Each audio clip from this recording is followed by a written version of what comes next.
Xseed has some nerve charging $70 for Demon X Machina 2. To any of the poor souls that paid $90 for the deluxe edition, you need Jesus, and I have no idea what in the 9 circles of hell could conceivably be packaged in the $100 super deluxe edition, nor do I care. You see, Demon X Machina 2 isn't worth playing for free. If that sounds like a gross exaggeration, I assure you it's not. And if you don't believe me, check out the demo and see for yourself. I have no reason to lie to you. Your time is better spent pretending to play this game than actually playing it. This has to be one of the most head-scratching, borderline insulting sequels I've seen in the past decade. Demon X Machina 1 was a thoroughly unimpressive game that had precisely one thing going for it. Armored Core was still in hibernation when it released. This was the jank you played to tide you over, and in that respect, it was playable. It had mechs, it had the Armored Core mission structure, customization was light but it was serviceable. It didn't do anything well, but we took what we could get. The story was the most incoherent, meandering nonsense I think I've ever experienced. So if you were to ask me, what's the one thing Marvelous could improve upon with the sequel, it'd be the story. And really, if you wrote Demon X Machina 1, you don't belong anywhere near a keyboard. Your only hope for redemption would be to not include any story whatsoever. Of course, that's not the case, because if there are 3 things that are eternal in this world, it's that death is inevitable, we will always pay taxes, and game devs will continue to force their ham-fisted stories in video games. Demon X Machina 2 is representative of everything wrong with Japanese storytelling in modern games. Literal single-digit seconds of gameplay interspersed between cutscenes, excessive use of proper nouns the moment you press start, static camera work during conversations, jarring cuts, the works. If Demon X Machina wants to put a greater emphasis on storytelling, this amateurish presentation doesn't cut it, especially not for the premium price of $70, to say nothing of the offensive English voice work. His name is Ash. What's yours? It's Turbo Man. I know this is a Japanese game, but when a publisher goes through the effort of dubbing every line of dialogue, that means they expect most people to play through the game in English. And since that's the case, who deemed this voice acting acceptable? People wouldn't frequently cry out, "Play it in Japanese," if English language publishers would put pride in their work. I'm staunchly against the use of AI voiceovers, but at this point, I can't imagine they're worse than this. You didn't do anything special. You're just a lucky son of a bitch. It's either endure this torture, use the original Japanese track and read the entire game, or go with the nuclear option and skip every cutscene. The story is an abomination anyhow, so might as well skip it. Marvelous made zero attempt at engrossing you in this world, as evident by their introductory scene.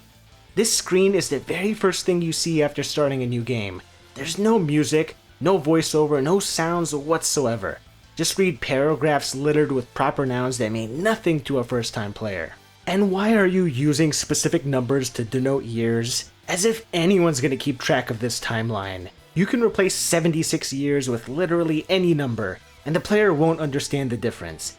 This type of fluff writing is used all the time in bad fiction, and all it does is confuse the reader.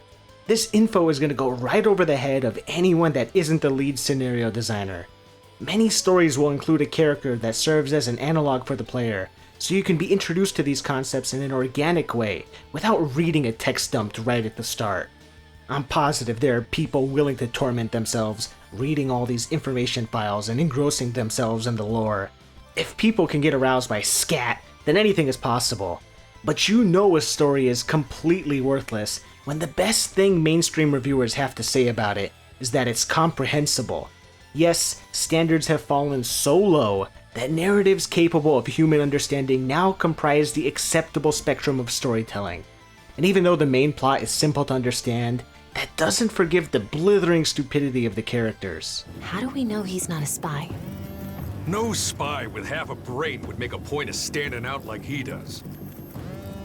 I guess you've got a point about that. But nobody's buying this for the story. The only reason you'd flush your money down the toilet in exchange for a copy of this game is because you like mechs. After all, that's the only reason why anyone bought the first game. But in what is perhaps the most boneheaded decision I've seen in quite some time, Marvelous took the singular selling point of the first entry and tossed it aside in favor of Turbo Man suits. And I don't even know where to begin with this design choice. In fact, I don't even know what to say. Just look at them. Why does an exosuit have teeth on the helmet?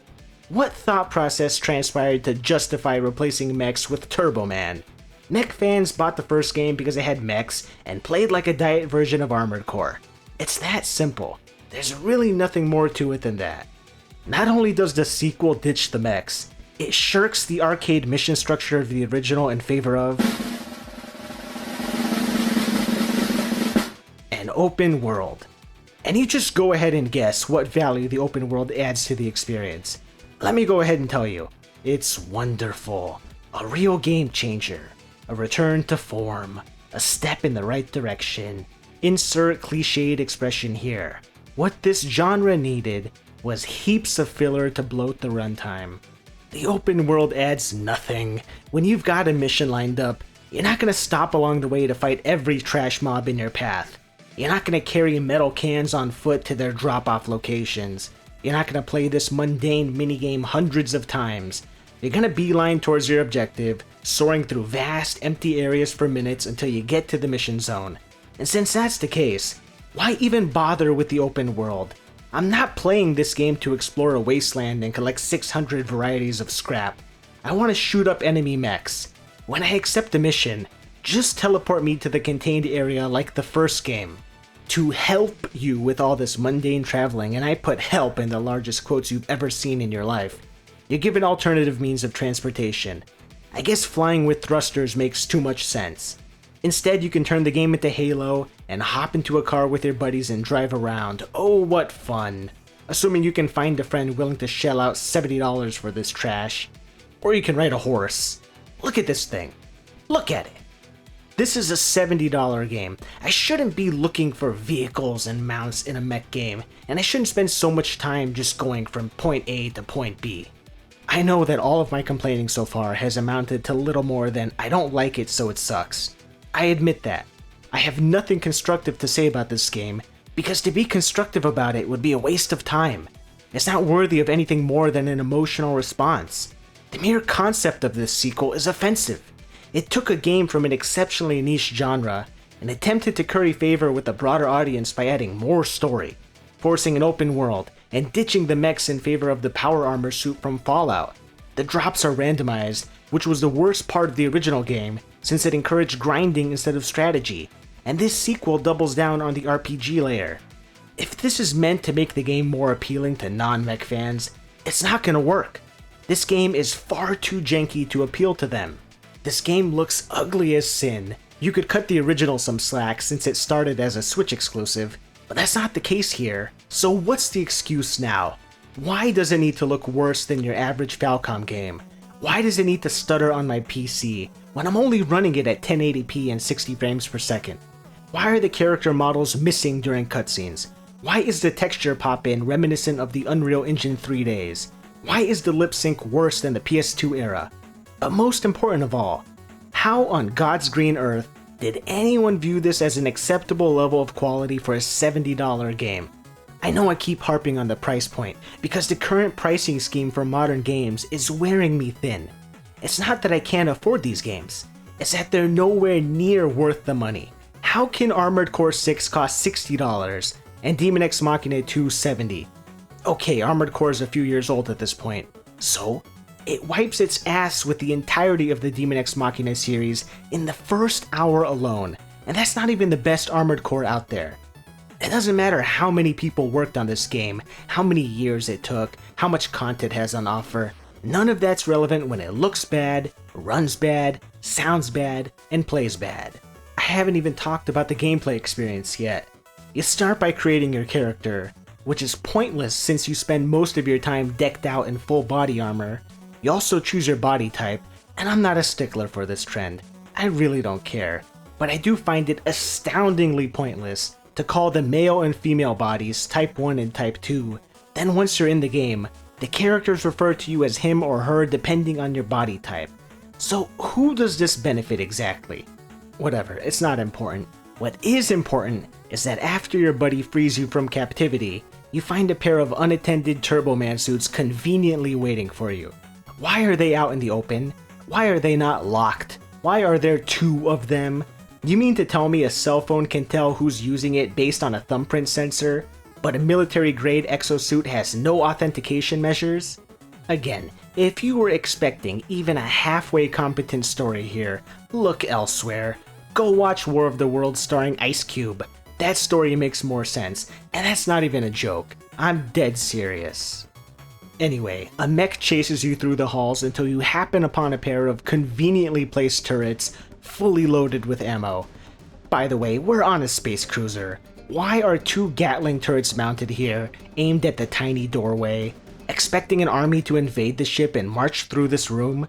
It's a spaceship, who cares? So you whittle through the infinite waves of enemies. I get hit here several times because I suck. Even though I'm playing on hard mode, I'm rarely in danger because the damage is tuned way too low. Not that it matters, because there's a container right behind the turret that fully heals you. Also, I remind you, this is a mech game. Why am I grounded in a stationary position instead of flying around? After a while, you fight an invincible boss. My favorite, love when you fight unwinnable bosses. And when you finally decide it's a losing fight, you eject yourself 5 miles out into deep space. But man, your best friend takes a fatal hit just as you leave. I'm sure he won't be the final boss or anything like that. Plus, we can't leave a good soldier behind. Because your character only has 2 brain cells fighting for superiority, you decide to fly through deadly lasers back to the ship to rescue your comrade. And as luck would have it, you take a hit and crash land on the nearest planet. You survive the impact unscathed, of course, because anime, and instead of activating your thrusters and flying back into space, you run into a wandering engineer by sheer happenstance, and he tells you that your suit is damaged. Funny, I seem to be flying around just fine, but if you say so. He wants you to join his rinky-dink mercenary team because it's a video game, so of course you say yes because you need the money to buy better parts to staple onto your Iron Man suit. There are dialogue options on par with Fallout 4's, including the ever-present ... which I chose every single time. Not that your choices matter. The mere existence of such an option means even the writer presumed players wouldn't give a singular care about the story. He presumed correct, although I find it fascinating that any writer with a shred of dignity would include options for players that don't care about his story. Shouldn't you just write a better story instead? At this point, you can explore the open world, so long as you don't run into the arbitrary ceiling that boxes you in. And what can you do? What enticing activities are waiting for you? Well, let me tell you. You've got a timing minigame where your performance is rewarded with a handful of crafting materials. After playing Final Fantasy VII Rebirth last year, I've just about had it with minigames. I see so many people praise games for injecting variety into the experience, but this type of variety is like eating popcorn. It's flavorless junk food. Nobody is playing the game for this. Just think, instead of wasting time developing this minigame, that time could have been spent polishing the rest of the experience. The time economy of video game development is wasted on superfluous systems like minigames, when at the end of the experience, nobody is going to reflect on all the hours spent timing button presses and going, wow, what a great time that was. When you're not cruising through the waste, pondering what better things your $70 could have gotten you, you can pick up side quests. Get ready for some big time excitement for missions like escorting a car that doesn't have collision detection. All-time classic side quest. There's also a refight against a boss you fought 5 minutes ago, and it's even easier the second time around, classic. Weapon testing, just mash the same button and let the auto-target and kill every enemy in a few moments. On hard mode too, by the way. That's classic. Oh, this one's my favorite. You talk to a girl, she asks for scrap, I already have 2,000 pieces of it, so I just turn it in right then and there and the quest is over in seconds. I'm not even cherry picking. This is what you can look forward to if you hate your money so fervently that you're willing to piss it away. Well, that and there's a collectible card minigame because now Daemon X Machina is a JRPG. This game didn't need to be open world. Not because open world games are bad and I don't want to play them, but because the devs didn't know what to do with all this space. They took a look at this barren environment and went, well, I mean, we could put some purple rocks here that you can shoot to grab some currency. Is this engaging content? Is grabbing an item sitting on the ground worthwhile gameplay? Should I be excited that I grabbed a battery socket? What about these chests randomly strewn about? You run up to one, crack it open, and it's a repair spray, something you can buy for a few bucks at the merchant. I'd love to get into how video games waste the concept of treasure chests, but that's an entirely separate video. But what really provokes annoyance is that exploration is bereft of music.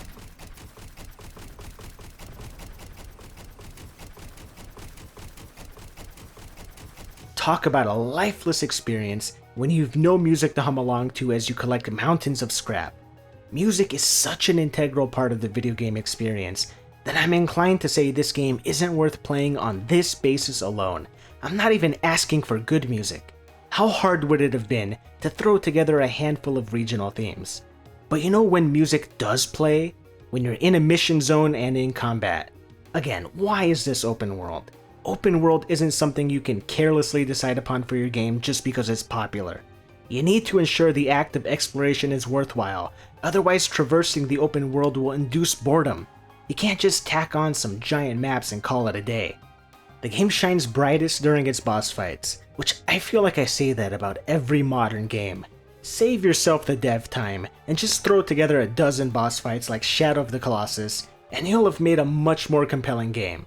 I pray for the day players will wake from their collective coma and realize that running around empty battlefields is a waste of time. Anyway, once the boss dies, your companion gets the deer in the headlights look and just stands there as a tentacle prepares for anal insertion, so your guy runs and takes one for the team. Hey, you alright? Yeah, I'm fine, just took a blow to the heart, I'll walk it off. At this point, you gain the magic power to modify your body with monster parts, and the game warns you that your appearance will change with these modifications. This is a carryover from the first game. It didn't matter there, and it doesn't matter here, because you spent 95% of the experience hidden beneath a suit. You do gain new effects with these mutations, like learning melee skills, which makes the combat a little better. Maybe I'd appreciate this more if the game still used mechs and not this ridiculous exosuit. I hate these armor choices. Why is there a scarf? Why are there fabric options for armor? I know you can change these parts, but seriously, give me a mech. Why do I now need to summon a mech when it comes off cooldown? This is just like when Mass Effect 2 replaced infinite ammo with disposable heat sinks for the guns. That's what happened with Daemon X Machina. We went from being in a mech the entire time to now summoning it like it's an Esper from Final Fantasy. If you're gonna include mechs, just include them. If you wanted to do away with them, then at least commit to these silly superhero suits instead of teasing mech fans with this temporary form. I avoided talking about combat until this point, but it's clearly the only reason to play this game. It's just about as brainless as the original, which means it's alright. Not good, but alright.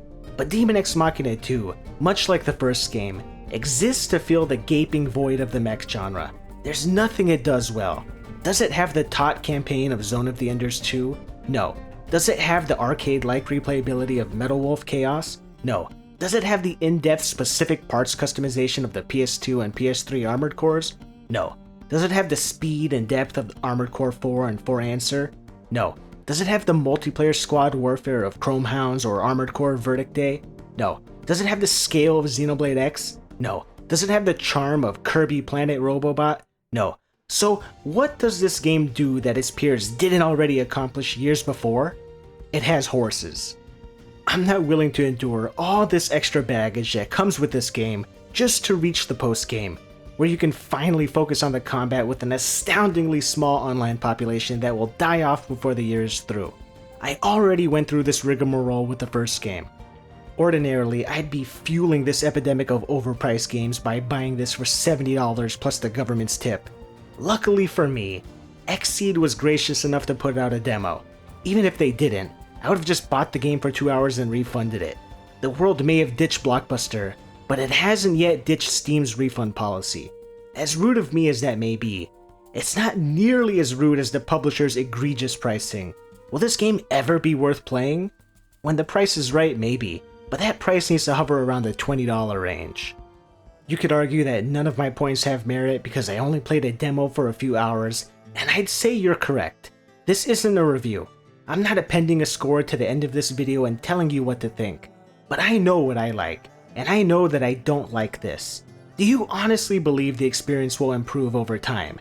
If the game isn't fun at the 5-hour mark, it'll never be fun. Even 5 hours spent was beyond generous. I don't need to watch more than 5 seconds of Deadly Premonition 2 to know that it's worse than the original, which is already shockingly bad. For what it's worth, you're better off buying Deadly Premonition 2 5 times over, which is currently on sale for $2, than buying Daemon X Machina 2 once. Gift the copies to your enemies. You'll get much more amusement out of that than anything that could possibly be gleaned from this sorry excuse for a mech game.